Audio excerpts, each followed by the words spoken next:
So hello guys what's up, I hope you are doing well.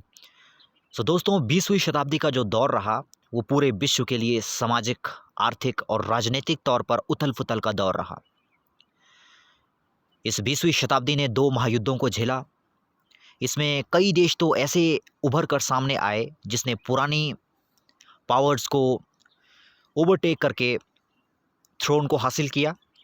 लेकिन विश्व के ज़्यादातर देश ऐसे थे जिनकी राजनीतिक, सामाजिक एवं आर्थिक स्थिति बिल्कुल पूरी तरह से विश्व युद्ध के बाद चरमरा गई। बहुत सारे देश ऐसे थे विश्व युद्ध के बाद जिनको अपनी आर्थिक स्थिति संभालने में काफ़ी कठिनाई हो रही थी। पटरी पर कैसे उतरा जाए, ये एक गहन चिंता का विषय था। इन्हीं कंट्रीज़ को स्टेबिलिटी प्रदान करने के लिए 1944 को Bretton Woods, New Hampshire, USA के अंदर जो है दो इंस्टीट्यूशंस की परिकल्पना की जाती है, जिनको कि हम आज आईएमएफ और वर्ल्ड बैंक के नाम से जानते हैं। इससे पहले कि मैं इस वीडियो को स्टार्ट करूं, मैं आपको बता दूं कि अगर आप एस्पायरेंट है एचएएस के, मतलब हिमाचल एडमिनिस्ट्रेटिव सर्विसेज के, तो ये चैनल आपके लिए एक प्लेटफॉर्म की तरह काम करेगा। यहाँ पर आपको मीन्स ओरिएंटेड स्टडी जो है, स्टडीज़ के ऊपर हम जो है डिस्कस करेंगे, आपस में यहाँ पर डिस्कस करेंगे हम। और मीन्स से रिलेटेड जितने भी यहाँ पर हमारे पास टॉपिक बनते हैं उनको हम यहाँ पर एक एक करके डिस्कस करेंगे। आज जो है हम इकोनॉमी के सेक्शन पर आते हैं। ये वाला जो आपका वर्ल्ड बैंक का टॉपिक रहता है, अब आपको पता है कि जो एडमिनिस्ट्रेटिव सर्विसेज के जितने भी एग्ज़ाम होते हैं वहाँ पर जो है करंट अफेयर्स का काफ़ी पार्ट रहता है। तो जो ये वर्ल्ड बैंक हमारे पास ये टॉपिक आता है, चाहे आप वर्ल्ड बैंक बोल लीजिए, चाहे आप आईएमएफ पे आ जाइए, तो ये ऐसे टॉपिक है जो हमारे पेपर 2 में भी कवर होते हैं। एचएस के पेपर 2 में भी ये हमारे पास कवर होते हैं, क्योंकि इंटरनेशनल रिलेशन में भी यहाँ पर हमारे पास इसमें इसका पेज बन जाता है। और दूसरा, ये पेपर नंबर 3 के लिए भी हमारे पास इंपॉर्टेंट है, जो ये इकोनॉमी का सेक्शन में भी ये इंपॉर्टेंट है। तो यहाँ पर दोनों ही जगह, ये दोनों ही पेपर में इंपॉर्टेंट है, सेम इंपॉर्टेंस रखता है। तो ज़रूरी हो जाता है कि इसके बारे में हम जानें। पहले हम वर्ल्ड बैंक के बारे में जानेंगे, उसके बाद दूसरी वीडियो में हम आईएमएफ के बारे में जानेंगे, और तीसरी वीडियो में हम उनके बीच में रिलेशन देखेंगे कि आईएमएफ और वर्ल्ड बैंक में रिलेशन क्या है और उसमें डिफरेंस क्या है। तो आज का जो वीडियो है इसमें हम जो है वर्ल्ड बैंक के ऊपर ही फोकस करेंगे। ये वाला जो वीडियो है मेंस और प्री दोनों पॉइंट ऑफ व्यू से आपके लिए इंपॉर्टेंट है। और मैं इतना आपको श्योर होकर कहता हूं कि इस वीडियो को देखने के बाद आपको कहीं से भी वर्ल्ड बैंक के बारे में देखने की कोई ज़रूरत नहीं पड़ेगी। हालांकि जो ऑफिशियल जो इसमें अपडेट आते रहते हैं वो आपको चेक करने पड़ेंगे, लेकिन जितनी भी इसकी बेसिक इन्फॉर्मेशन है वो इस वीडियो के अंदर आपको मिल जाएगी, जिससे आपका प्री और मेंस दोनों में जो है कवर हो जाएगा आपका। तो आते हैं वर्ल्ड बैंक के ऊपर। जैसा कि मैंने आपको कहा कि जो सेकंड वर्ल्ड वॉर के बाद है, पूरी राजनीतिक स्थिति, आर्थिक स्थिति एवं सामाजिक स्थिति जो है चरमरा गई थी। यहाँ पर हमने आर्थिक स्थिति देखनी है, तो काफ़ी फाइनेंशियल वहाँ पर प्रॉब्लम हो गया था वर्ल्ड वॉर 2 के बाद, जैसा कि आपको पता है। तो वहाँ पर जो है कई देश जो है काफ़ी धरातल पर आ चुके थे, उनका आर्थिक स्थिति जो है पूरी तरह से चरमरा गई थी। उसको ऊपर उठाने के लिए दो इंस्टीट्यूशन यहाँ पर बनाए जाते हैं 1944 के अंदर, है ना। New Hampshire, Britain would, new Hampshire, USA के अंदर। यहाँ पर देखो, इसकी स्पेलिंग आपको ठीक करनी है। इसकी स्पेलिंग इस तरह से, यहाँ पर ब्रिटेन नहीं लिखना है, ठीक है। यहाँ पर प्रोवाइड करना आपको, इसके लिए सॉरी, यहाँ पर थोड़ा सा मिस्टेक है, इसके लिए यहाँ पर आपने प्रोवाइड करना है, ठीक है। अब यहाँ पर इसको देखते हैं हम। अब आपने ये तो देख लिया कि इसकी परिकल्पना 1944 में अमेरिका के अंदर कर दी गई थी, ठीक है। लेकिन जो ऑफिशियली वर्ल्ड बैंक ने जो है काम करना स्टार्ट किया वो 27 दिसंबर को 1945 में जो है स्टार्ट किया इसने, ठीक है। 1944 में तो इसकी परिकल्पना की गई थी, लेकिन 27 दिसंबर को जो है इसने ऑफिशियली जो है काम करना स्टार्ट कर दिया, है ना। जो आईएमएफ और वर्ल्ड बैंक है, दोनों ही एक ही दिन में इनकी परिकल्पना भी हुई थी और स्टार्ट भी दोनों ही है, मतलब इनने वर्किंग भी जो है एक साथ स्टार्ट की थी 27 दिसंबर को, ठीक है। यहाँ तक हमें पता लग गया कि वर्ल्ड बैंक की यहाँ पर नींव पड़ गई है, ठीक है। इसके बाद हम देखते हैं कि वर्ल्ड बैंक है क्या, ठीक है। अब पूरा इसके बारे में हम एक एक करके नीचे तक देखेंगे। तो फर्स्ट हम देखिए क्या लिखा मैंने, the institution which provide loan for low and middle income countries. Now जो वर्ल्ड बैंक हमारे पास है गाइस, एक बात मैं और आपको बता दूं दोस्तों, जो ये वर्ल्ड बैंक है ये अपने आप में कोई इंस्टीट्यूशन नहीं है, वर्ल्ड बैंक नाम की कोई चीज़ नहीं है, ठीक है। ये क्या है, 5 अलग अलग हमारे पास इंस्टीट्यूशन है, उनके ग्रुप को मिला के जो है हम वर्ल्ड बैंक कहते हैं, ठीक है। अपने आप में वर्ल्ड बैंक कोई चीज़ नहीं है, ये जो है 5 इंस्टीट्यूशन है, सेपरेट इंस्टीट्यूशन है ये, इनके ग्रुप से मिलके जो हमारे पास बॉडी बनती है, इसको हम कहते हैं वर्ल्ड बैंक, ठीक है। ये बॉडीज़ कौन कौन सी है, इनको एक एक करके हम नीचे बिल्कुल सिंपल तरीके से जो है समझने की कोशिश करेंगे, ठीक है। तो यहाँ पर ये तो हमें पता लग गया कि वर्ल्ड बैंक क्या है। वर्ल्ड बैंक एक इंस्टीट्यूशन है जो क्या करता है, which provide loan for low and middle income countries, जो कि जिनकी बहुत ही लो इनकम है जिन कंट्रीज़ की, ठीक है, उनको जो है ये एज अ लोन जो है प्रोवाइड करता है, ठीक है, लोन प्रोवाइड करना इसका काम है मिडिल इनकम कंट्रीज़ के लिए। अब ये कंडीशन नहीं है कि मिडिल इनकम कंट्रीज़ को ही ये जो है लोन प्रोवाइड करेगा, कोई कोई भी कंट्री। वर्ल्ड बैंक में एक खास बात आपको देखने को ये मिलेगी कि वर्ल्ड बैंक में कोई भी कंट्री जो है लोन ले सकती है, चाहे कोई भी कंट्री वर्ल्ड बैंक का मेंबर है या नहीं है, वो उससे जो है लोन को ले सकती है, ठीक है। दूसरा इसमें क्या देखते हैं हम, देखो, established in 1944 Bretton Woods USA, ये मैंने ब्रिटेन की स्पेलिंग आपको ठीक करने के लिए बोल दिया था, ठीक है, तो ये तो हमने देख लिया। 34 नेक्स्ट देखिए क्या है, 44 कंट्रीज पार्टिसिपेटेड। अब जो 1944 में जहाँ पर इसकी परिकल्पना की गई थी उस टाइम जो है वहाँ पर 44 जो है कंट्रीज जो है इन्वॉल्व थी वहाँ पर, ठीक है। नेक्स्ट क्या देखिए, गिव लॉन्ग टर्म लोन्स। अब ये तो हमने देख लिया कि जो वर्ल्ड बैंक है वो लोन प्रोवाइड करता है मिडिल इनकम कंट्रीज के लिए, ठीक है, लेकिन लोन तो कई फाइनेंशियल इंस्टीट्यूशन जो है प्रोवाइड करते हैं, आईएमएफ भी प्रोवाइड करता है, इसमें डिफरेंस क्या है वो बाद में देखेंगे।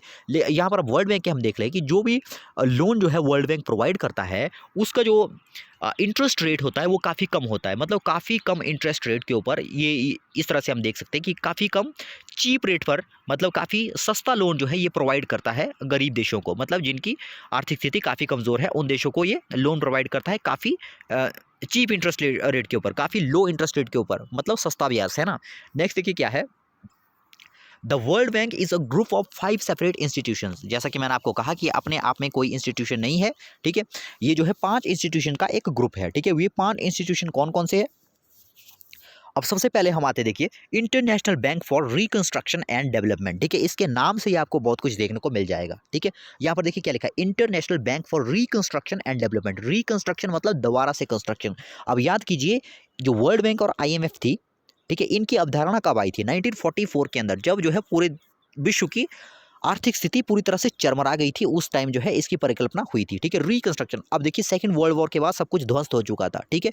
अब जो जितनी भी कंट्रीज थी वहां पर डेवलपमेंट, दोबारा से डेवलपमेंट वहां पर चलाना था, ठीक है, और उस डेवलपमेंट को चलाने के लिए जरूरी था कि पैसा चाहिए। अब पैसा कहाँ से आएगा, ठीक है। अब वहां पर कई ऐसे देश थे, सेकेंड वर्ल्ड वॉर के बाद भी काफ़ी ऐसे देश थे जिनकी जिनकी आर्थिक स्थिति काफ़ी ठीक थी, वो वर्ल्ड वॉर का हिस्सा थे लेकिन फिर भी उनकी स्थिति काफ़ी ठीक थी। जैसे हम यूएसए को लेते हैं, ठीक है, यूएसए को लेते हैं, यूएसएसआर को लेते हैं, ये देश ऐसे थे, भले ही ये वर्ल्ड वॉर में इन्वॉल्व थे लेकिन इनकी आर्थिक स्थिति ठीक थी, ठीक है। तो यहाँ पर हम देखते हैं तो वर्ल्ड वॉर के बाद ये ज़रूरत थी कि डेवलपमेंट को फिर से करने के लिए यहाँ पर हमारे पास एक इंस्टीट्यूशन चाहिए जो कि इन कंट्रीज़ को लोन प्रोवाइड कर सके, जिनकी हालत बहुत बुरी है उनको लोन प्रोवाइड कर सके, ऐसे इंस्टीट्यूशन की एक ज़रूरत थी, ठीक है। इसीलिए यहाँ पर वर्ल्ड बैंक को बनाया गया था और आईएमएफ को भी इसके साथ साथ में बनाया गया था।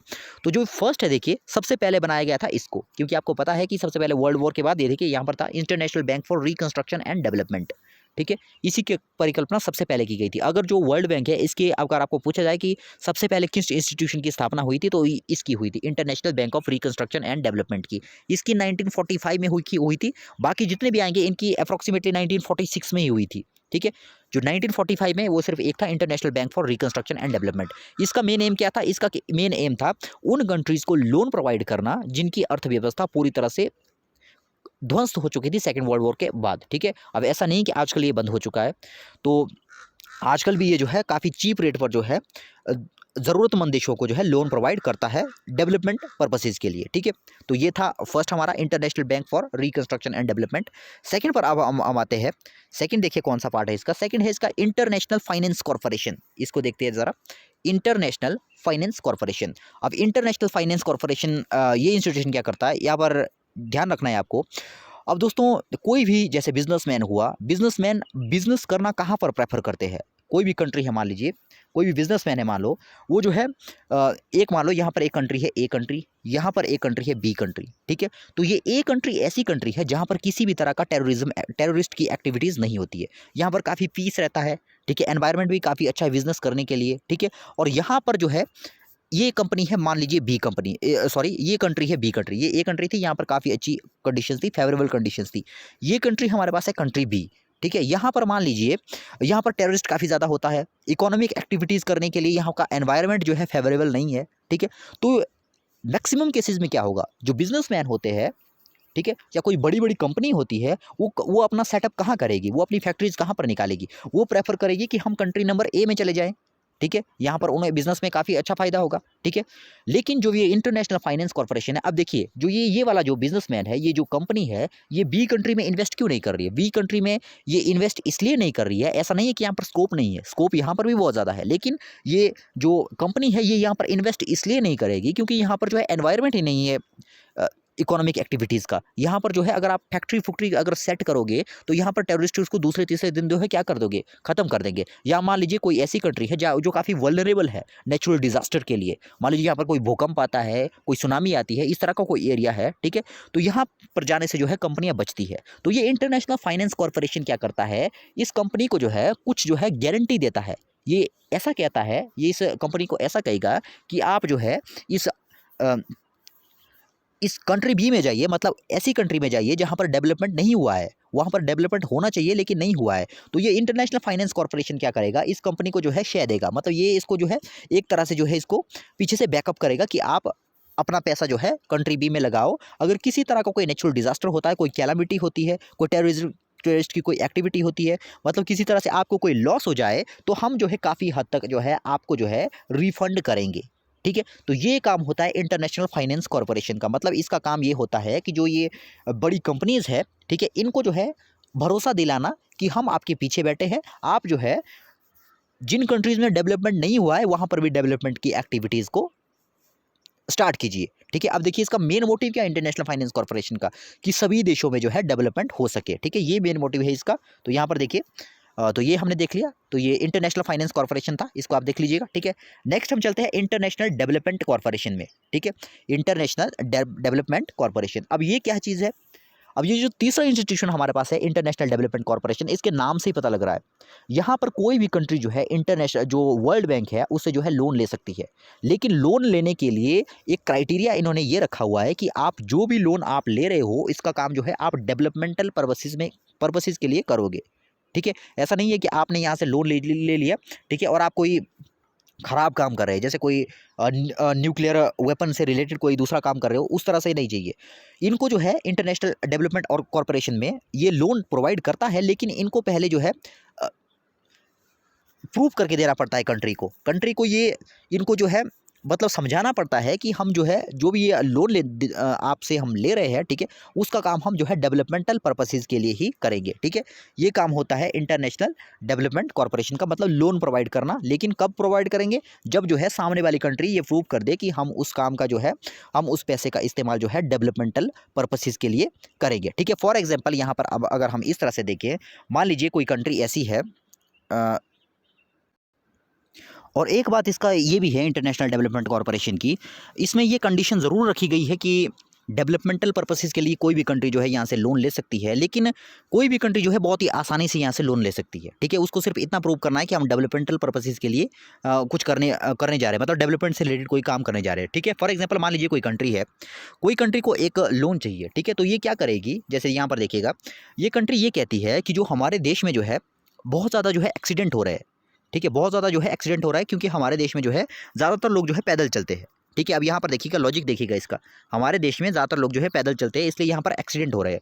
हमें जो है कार की फैक्ट्री एस्टेब्लिश करनी है, इसलिए हमें जो है वर्ल्ड बैंक से जो है लोन चाहिए, ठीक है। इसलिए ये जो है इंटरनेशनल डेवलपमेंट कॉर्पोरेशन से लोन मांगेगा कि हमारे देश में जो है बहुत सारे लोग जो है एक्सीडेंट पे मर रहे हैं, तो इसलिए हमने कार बनानी है, कार मैन्युफैक्चरिंग की एक फैक्ट्री भी लगानी है, तो इसके लिए हमको पैसा चाहिए। तो यहाँ पर देखिए सिंपली यहाँ पर ये डेवलपमेंट के लिए कुछ काम हो रहा है, ठीक है, डेवलपमेंट के लिए। इसका कोई लॉजिक नहीं है, इसका कोई लॉजिक नहीं है कि इनकी मौत के साथ कार का कोई लॉजिक नहीं है, लेकिन फिर भी इन्होंने ये लॉजिक दिया, ठीक है। और यहाँ से वर्ल्ड बैंक से इंटरनेशनल डेवलपमेंट कॉर्पोरेशन से जो है इसको जो है इस तरह से लोन प्रोवाइड कर दिया जाता है, ठीक है। मतलब नाम का है सिर्फ ये, बस लोन जहाँ से इजीली मिल सकता है, आप ये मान के चलिए, ठीक है। नेक्स्ट हम चलते हैं, यहाँ पर देखिए, अब आते हैं हम मीगा के ऊपर, मल्टीलेटरल इन्वेस्टमेंट गारंटी एजेंसी, ठीक है, मल्टीलेटरल इन्वेस्टमेंट गारंटी एजेंसी। इसका काम क्या है, यहाँ पर देखते हैं जरा।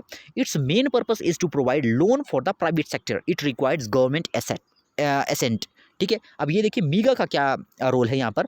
मीगा जो है लोन प्रोवाइड करता है ज़्यादातर प्राइवेट इंस्टीट्यूशन को। मान लीजिए कोई किसी कंट्री का कोई प्राइवेट इंस्टीट्यूशन है, मान लीजिए ये जो है मीगा है, ये कोई कंट्री है, ठीक है, ये इस कंट्री के अंदर कोई छोटी सी कंपनी है, ठीक है। अगर ये कंपनी, अभी तक हमने देखा कि कोई कंट्री लोन लेती है वर्ल्ड बैंक से, लेकिन ऐसा नहीं है, प्राइवेट सेक्टर भी जो है वर्ल्ड बैंक से लोन ले सकते हैं, ठीक है। लेकिन इसके लिए ज़रूरी ये है कि जो इसकी गवर्नमेंट है, मतलब जिस गवर्नमेंट के अंडर ये कंपनी आती है, मतलब जिस भी देश के अंदर ये कंपनी है उस देश की असेंट चाहिए पहले। मतलब इनको लोन देना है या नहीं देना है, ये पहले ये पूछेंगे। ये जो मीगा है ये पहले पूरी कंट्री से जो है सलाह मशवरा करेगा कि इसको लोन देना है या नहीं देना है। ठीक है, मतलब यहाँ पर जो मीगा है ये लोन प्रोवाइड करता है आपके प्राइवेट सेक्टर को। जितनी भी प्राइवेट सेक्टर की कंपनी होगी वो मीगा के थ्रू, मीगा से जो है लोन को एक्वायर करती है। लेकिन आपको याद रखना है कि इसके लिए पहले किसकी ज़रूरत होती है, इसके लिए पहले गवर्नमेंट की असेंट होगी। गवर्नमेंट की अगर असेंट नहीं करती है, मतलब गवर्नमेंट अगर डिसएग्री होती है, तो उस केस में जो है मीगा जो है इस प्राइवेट ओनर को, मतलब जो ये प्राइवेट सेक्टर का जो ये आदमी है या जो कंपनी है, इसको जो है लोन नहीं मिलेगा अगर जो है कंट्री की असेंट नहीं है। ठीक है, तो ये हमने देख लिया मीगा। नेक्स्ट हम आते हैं international centre for settlement of trade dispute. अब एक बात आपने याद रखना है, बहुत ही इंपॉर्टेंट क्वेश्चन है आपके प्री पॉइंट ऑफ व्यू से, और मेंस में भी आप कहीं पर इसको इम्प्लाई कर सकते हैं। जो इंडिया है, इंडिया पूरे के पूरे वर्ल्ड बैंक का पार्ट नहीं है। ठीक है, एक पार्ट जो मतलब एक इंस्टीट्यूशन वर्ल्ड बैंक का ऐसा है जिसका मेंबर इंडिया नहीं है। ये क्वेश्चन आपको आ सकता है। ठीक है, तो आपको याद रखना है कि जो फिफ्थ इंस्टीट्यूशन है, जो फिफ्थ पार्ट है वर्ल्ड बैंक का, ठीक है, वो है international centre for settlement of trade dispute, और इसका मेंबर भारत नहीं है। ठीक है, बाकी चारों का मेंबर भारत है लेकिन इसका मेंबर भारत नहीं है, international centre for settlement of trade dispute. अब देखिए नाम से इसका पता लग रहा है इसका काम क्या है। यहाँ देखिए, its main objective is to solve the dispute between government and alien company. ठीक है, अब यहाँ पर देखिएगा, फॉर एग्जाम्पल यहाँ पर एक कंट्री है, ये कंट्री है, यहाँ पर कोई फॉरेन से आई हुई कंट्री है, फॉरेन से आई हुई कोई कंपनी है, कार की कंपनी हो सकती है, किसी दूसरे गुड की कंपनी हो सकती है। ठीक है, ये कंपनी है। अब मान लीजिए इस कंपनी का कंट्री के साथ कोई डिस्प्यूट हो जाता है, मतलब कोई एग्रीमेंट इन्होंने पहले बनाया हुआ था, उसके ऊपर कोई विवाद हो गया, या इन दोनों के हित कहीं पर टकरा रहे हैं, तो उस केस में विवाद हो सकता है। ठीक है, तो इस केस में जो प्राइवेट कंपनी, जो एलियन कंपनी है, मतलब ये जो एलियन कंपनी है, ये जो एलियन कंपनी है और जो ये कंट्री है, इसके बीच में जो डिस्प्यूट होते हैं उनको सॉल्व करने के लिए जो है इसको बनाया गया है, international centre for settlement of trade dispute. इसमें सारे के सारे डिस्प्यूट के मामले होते हैं, मतलब जितना भी एलियन कंपनी, मतलब जो बाहर से आई हुई कंपनी है, और जो देश है जिसके अंदर मामला चल रहा है, उन दोनों के बीच में जो डिस्प्यूट होगा उसको सॉल्व करने का काम करता है international centre for settlement of trade dispute. ठीक है, ये तो हो गए 5 इसके सारे के सारे पार्ट हमने देख लिए वर्ल्ड बैंक के एक एक करके। ठीक है, 5 पार्ट है। तो नेक्स्ट हम आते हैं objective of the world bank. एक बात गाइज आपने याद रखनी है, अगर आप एचएएस का पेपर उलट कर देखें, मेंस का, अभी मुझे ख्याल नहीं रहा, अभी मैं पेपर देख रहा था, तो आप वहाँ पर देखोगे ये वाला जो वर्ल्ड बैंक वाला पोर्शन है, या और IMF वाला जो ये पोर्शन है, ये दूसरा पेपर जो सेकंड पेपर होता है और थर्ड पेपर होता है, दोनों में इंपॉर्टेंट है। अभी थर्ड पेपर में देख रहा था, 2019 या 2018 का वो पेपर था, तो उसमें सीधे वहाँ पर क्वेश्चन पूछा था WTO के ऊपर, वर्ल्ड ट्रेड ऑर्गेनाइजेशन के ऊपर। तो यहाँ पर हम एक्सपेक्ट कर सकते हैं कि जो जितनी भी ये बड़ी बड़ी ऑर्गेनाइजेशंस है, यहाँ से एक ना एक क्वेश्चन जो है ज़रूर आता है। उसमें क्वेश्चन आया हुआ था कि WTO के मेन ऑब्जेक्टिव क्या है, तो उसी तरह से हमें पूछा जा सकता है कि वर्ल्ड बैंक के मेन ऑब्जेक्टिव क्या है। ठीक है, IMF के मेन ऑब्जेक्टिव क्या है। ठीक है, इन IMF और वर्ल्ड बैंक में रिलेशन क्या है, वो तो हम बाद में देखेंगे। अभी यहाँ पर वर्ल्ड बैंक के बारे में देख रहे हैं, तो ऑब्जेक्टिव हम यहाँ पर देख लेते हैं कि वर्ल्ड बैंक के ऑब्जेक्टिव क्या है। ठीक है, तो एक एक करके इनको देखते हैं ज़रा। तो फर्स्ट हमारे पास आता है टू रिमूव पॉवर्टी। ठीक है, सबसे पहली बात, इसको बनाया क्यों गया था, आपने देखा पीछे कि स्टेबिलिटी को लाने के लिए इसको बनाया गया था। इसका मेन ऑब्जेक्टिव था पॉवर्टी को दूर करना, क्योंकि वहाँ पर काफ़ी ज़्यादा गरीबी छा गई थी, सब कुछ ध्वस्त हो गया था सेकंड वर्ल्ड वॉर के बाद, तो इसका मेन ऑब्जेक्टिव पॉवर्टी को हटाना भी था। ठीक है, सेकंड क्या है इसका, to enhance the global trade, मतलब यहाँ पर देखिए पूरे विश्व में जो है व्यापार होता रहे, ठीक है, अच्छे सुचारू तरीके से होता रहे, तो उसके लिए भी वर्ल्ड बैंक को बनाया गया था। अब यहाँ पर देखिए कोई भी देश है वो व्यापार कब करेगा, वो व्यापार तभी करेगा जब उसके पास पैसा होगा। ठीक है, अगर मान लीजिए किसी देश के पास पैसा ही नहीं है तो व्यापार कैसे करेगा वो। ठीक है ना, इंपोर्ट एक्सपोर्ट पर उसमें जो है काफ़ी ज़्यादा फर्क पड़ सकता है, तो इसलिए ज़रूरी है कि उनके पास पैसा हो उस देश में। किसी भी देश में डेवलपमेंट जब अच्छे तरीके से होगी तभी वहाँ पर व्यापार भी ज़्यादा बढ़ेगा। ठीक है, तो ग्लोबल ट्रेड को बढ़ाना भी इसका एक ऑब्जेक्टिव है। तीसरा, टू एस्टेब्लिश फाइनेंशियल स्टेबिलिटी, इसका काम जो है फाइनेंशियल स्टेबिलिटी को बनाना भी है। ठीक है, फाइनेंशियली जो है स्टेबल रहे कोई कंट्री की अर्थव्यवस्था बिल्कुल ही नीचे ना चली जाए। ठीक है, उस केस में जो है ये वर्ल्ड बैंक जो है काफ़ी सस्ता लोन जो है प्रोवाइड करता है कंट्रीज़ को, ताकि उसकी फाइनेंशियल स्टेबिलिटी बनी रहे। ठीक है, कोलैप्स ना हो जाए। नेक्स्ट देखिए फोर्थ क्या है, to enhance the monetary corporation, जो मॉनेटरी कॉर्पोरेशन है, ठीक है, जो मौद्रिक सहयोग है उसको बनाए रखना भी इसका एक ऑब्जेक्टिव है। ठीक है, नेक्स्ट क्या है, to give an open window for backward countries who require cheap loan for long terms. यहाँ पर देखिए ये जो है एक खुली खिड़की तरह काम कर सकता है, खुली खिड़की की तरफ काम की तरह काम कर सकता है। मान लीजिए कोई ऐसी कंट्री है, फाइनेंशियल स्थिति उसकी जो है काफ़ी ख़राब है, ठीक है। अब यहाँ पर देखिएगा, फाइनेंशियल स्थिति खराब है, यहाँ पर मैंने थोड़ा सा गलत कहा।